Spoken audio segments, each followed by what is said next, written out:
आषाढी एकादशीला आपण गुरुपौर्णिमा म्हणून साजरी करत असतो. तर यंदा गुरुपौर्णिमा ही 29 जुलै 2026ला बुधवारी आलेली आहे. याचंच औचित्य साधून आपण गुरुचरित्राचं पारायण दरवर्षी करत असतो. प्रत्येकीला इच्छा असते की गुरुपौर्णिमेचं औचित्य साधून आपण गुरुचरित्राचं पारायण करावं. हे पारायण कसं करायचं, उपवास कधी सोडायचा, जर नैवेद्य दाखवायचा तर काय दाखवायचा, हे सगळं आपण व्हिडिओ स्टेप बाय स्टेप समजून घेऊ. आणि तुम्ही अगदी शांततेत ऐकून घ्याल असं मी सांगण्याचं समजून पण जाईल. अगदी सोप्या पद्धतीने सांगते.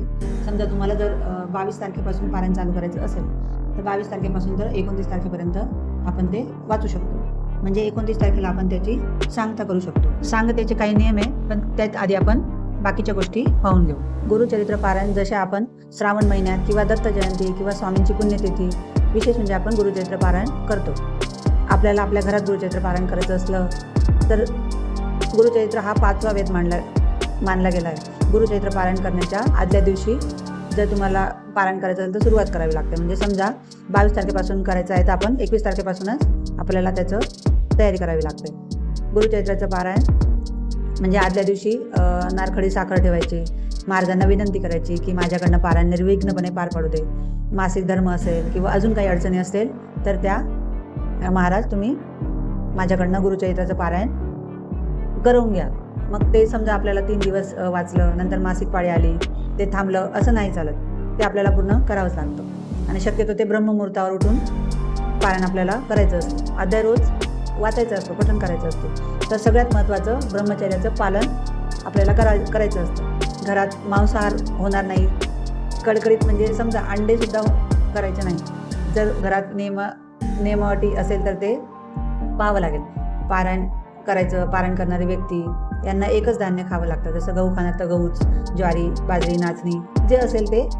आणि काही जण तर भात पण वर्ज्य करतात, डाळी वर्ज्य करतात. सगळ्या भाज्या आपण तसं खाऊ शकतो. कांदा, लसूण वगैरे काही जण नाही खात. तर तुम्हालाही नसेल खायचं तर नाही खायचं. सर्वात महत्त्वाचा नियम म्हणजे ब्रह्मचर्य.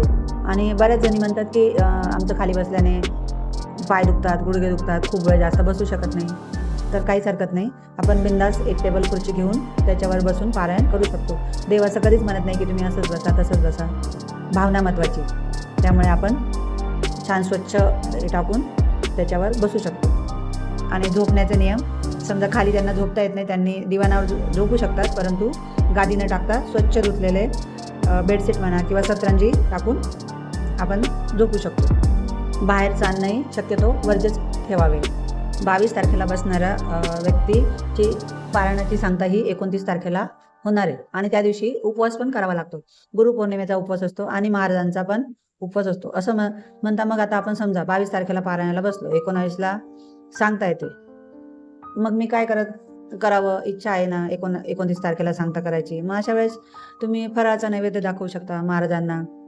जो नैवेद्य असणार आहे दत्त महाराजांचा आहे. 5ही नैवेद्य तुम्ही फराळाच पण तुम्ही खिचडी दाखवू शकता, तुम्ही भगर पण दाखवू शकता किंवा फळही आपण नैवेद्य म्हणून ठेवू. यात अजून एक मला सांगायचं होतं. समजा आता काहींना 7 दिवस पारायण करायला नाही शक्य होत, तर त्यांनी पूर्ण एक दिवसाचं समजा तुम्ही 7लाही बसले, फक्त दुपारी 12 ते 12:30 न वाजता पूर्ण दिवसभर दुपारच्या 3:30 वाजेपर्यंत आपण वाचू शकतो. काही जण 4 पण नाही 3:30 पर्यंत वाचू शकतो. आणि ज्यांना 3 दिवस शक्य असेल ते 3 दिवसाचंही पारायण करतात. आणि 7 दिवस जर करता आलं तर ते तर छानच आहे. महाराजांना असं म्हणणं नाही की तुम्ही 7 दिवस करा. ते तुम्हाला जसं शक्य असेल तसं तुम्ही पारायण तुमच्या सोयीनुसार. मात्र त्याचे जे नियम आहेत ते आपल्याला करावेच लागतात आणि ते करायलाच पाहिजे. तर गुरुपौर्णिमेला आपण उपवास करतोच, म्हणजे तो गुरूंसाठीच असतो. गुरूंना कृतज्ञता व्यक्त करण्यासाठी असतो. आणि त्याचं औचित्य साधून जर आपल्याला खरंच पारायणाची इच्छा असली करायची तर या पद्धतीने आपण पारायण करू शकतो. शेवटी कोणाकडून काय करून घ्यायचं, कसं करून घ्यायचं हे सगळं महाराजांच्या हातात आहे. आणि मी फक्त सांगते ते निमित्त.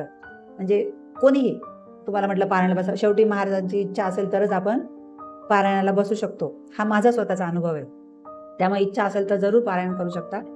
आणि ज्यांना नाही शक्य की पारायण 1 दिवस नाही, 3 दिवस नाही, 7 दिवस पणही पारायण करू शकत नाही, त्यांच्यासाठी सोपं संक्षिप्त पारायण, संक्षिप्त श्री गुरुचरित्र पारायण.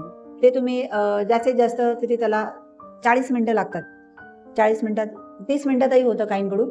तर ते जर वाचता आलं तर रोज वाचता आलं तर बेस्ट. नाही वाचता आलं तर ते आपण एक दिवसात किंवा आपण म्हटलं 3 दिवस किंवा 7 दिवस असं आपण रोज त्याचं पठण, त्याच्या 7च अध्याय असतात आणि ते होतात, कमी वेळात होतात. त्याच्यामुळे ज्यांना कोणी अशी गिल्ट नाही मनात ठेवायची की आपल्याला मोठं गुरुचरित्र जे 53 अध्यायांचं ते वाचता नाही आलं, त्यांनी संक्षिप्त गुरुचरित्र पारायण जरी केलं तरी त्याचंही फळ तेवढंच मिळतं, म्हणून जरूर ते करा.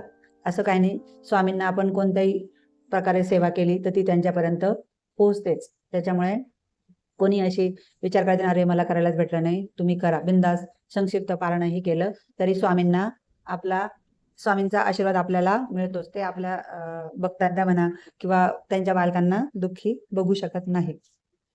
धन्यवाद.